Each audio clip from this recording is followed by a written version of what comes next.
Do you want to use layers in Luminar, but you're just not sure how? Or are you simply looking for a way to take your photo editing to the next level fast? Well, you've come to the right place. I'm James Dempsey from photoworkout.com, and this video is dedicated to showing you everything you need to know about Luminar layers. So let's get started.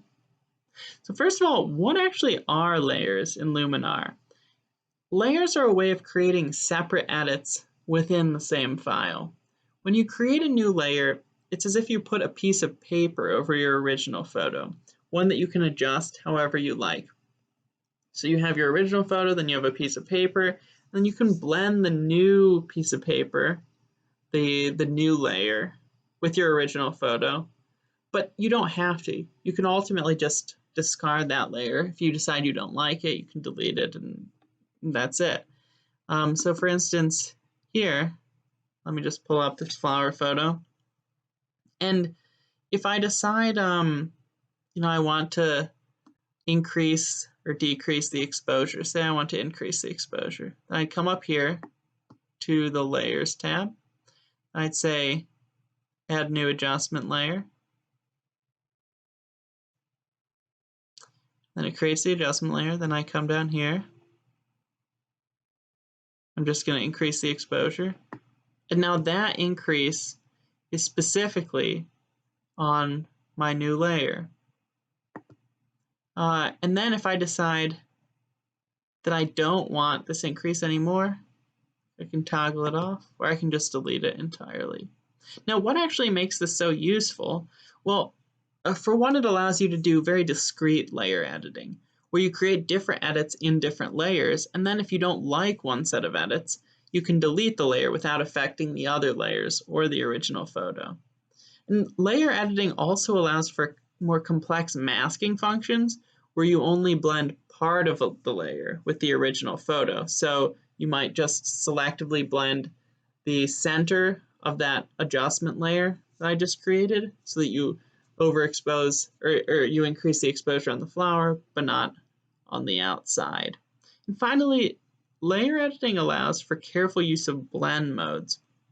Now we'll go into more detail later on blend modes, but here you combine layers with the original photo in unique ways, which can result in photos that are, say, higher contrast, or darker or lighter, or just look kind of interesting. And here are your blend modes here.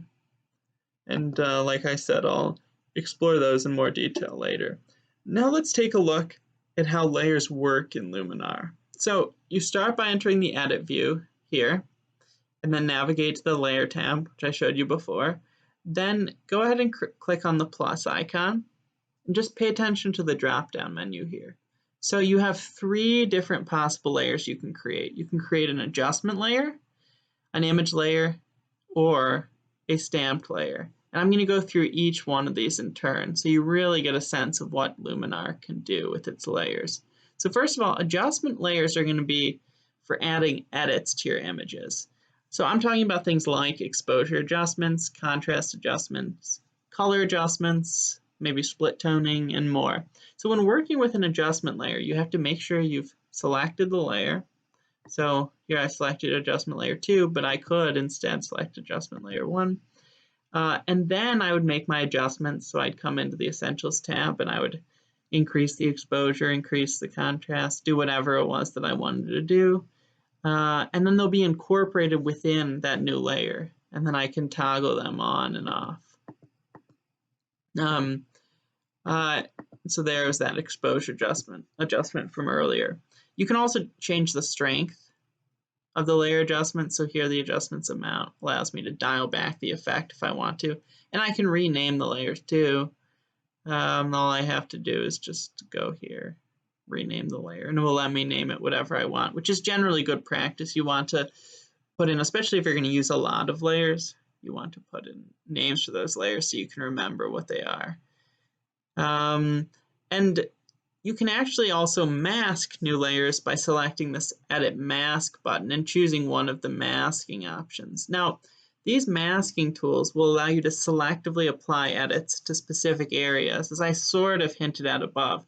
So the brush masking tool will allow you to paint the adjustments onto your image. So here I had created in this layer an exposure adjustment. If I use the brush, the exposure adjustment disappears, and then I can actually paint it on, which is pretty cool. And the gradient mask will let you apply a gradient to your image, altering a part of your photo. And you also have the radial mask as well. Basically, a number of different options for selectively affecting parts of your photos. And then you can blend the layer with the photo below using these blend modes. So these offer different ways of mixing a layer with the original image and with other layers. So one blend mode might combine a layer with the original image to create a darker image. For instance, darken here. Or you might be able to lighten the image when they blend, or create more contrast with the overlay, soft light, or hard light blend modes. And really, some of these aren't quite as useful as others, and you can just stay on normal if you want to, but they're always worth trying out. Now, note that adjustment layers are the most commonly used layers, and they may be the only layers you use if you don't plan on doing any image compositing, but if you do want to blend multiple images together, you'll want to create an image layer. Now, image layers are layers that take the form of images. So it's a second image stacked on top of the original image. And this can be useful for compositing images where you take a part of one photo and incorporate it into another for artistic effect. To create an image layer, I'm just going to hit this plus icon, add new image layer, and it will give you the option to pick the image you want to use. And you'll select your relevant image and it will open as a new layer in the layer tab. So here it is. You can toggle it on and off. And you can change the image opacity here.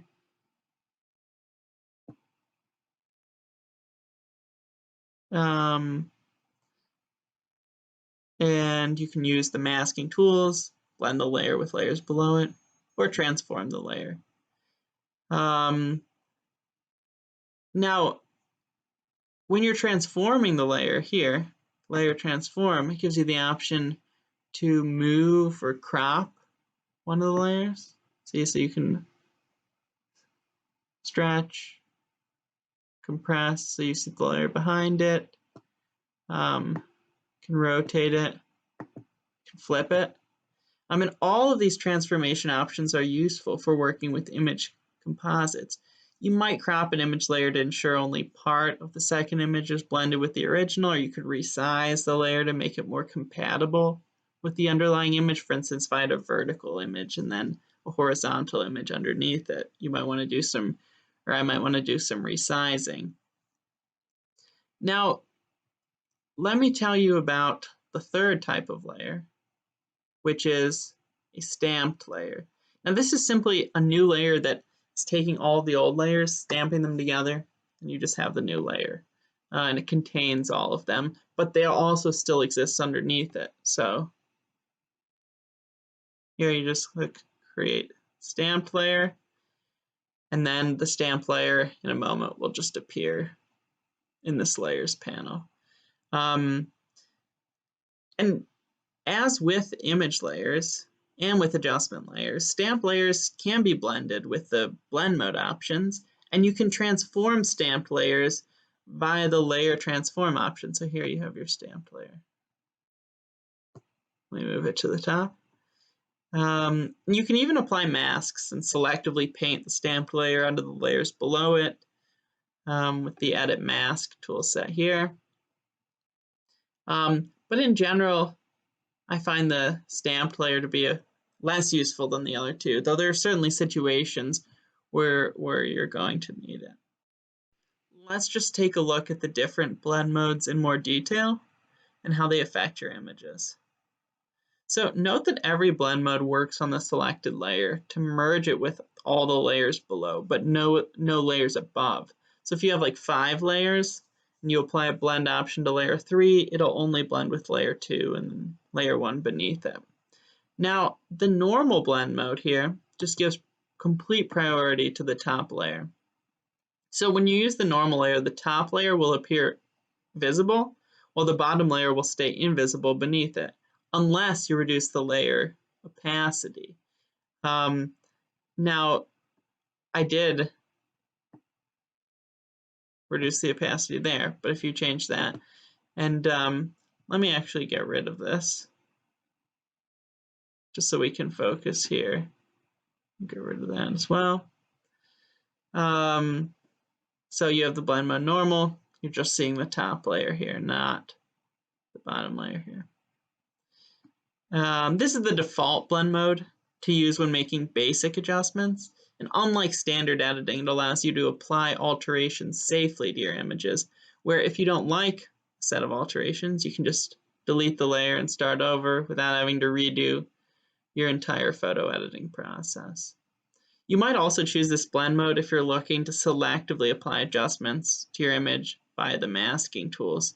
You create an adjustment layer, make those adjustments you want to do, then use the masking tools for a carefully edited final product. Now, the next blend mode you want to pay attention to is the darken mode. Now, this isn't like the normal blend mode at all. Instead of giving the top layer priority, it prioritizes the darker pixels over the lighter pixels. So wherever the darker pixels exist, those will shine through, whichever layer they're in.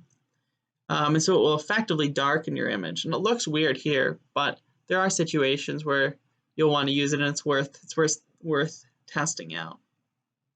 For instance, if you're combining a light textured background with a white background portrait, then the texture will come through on the background but not on your subject.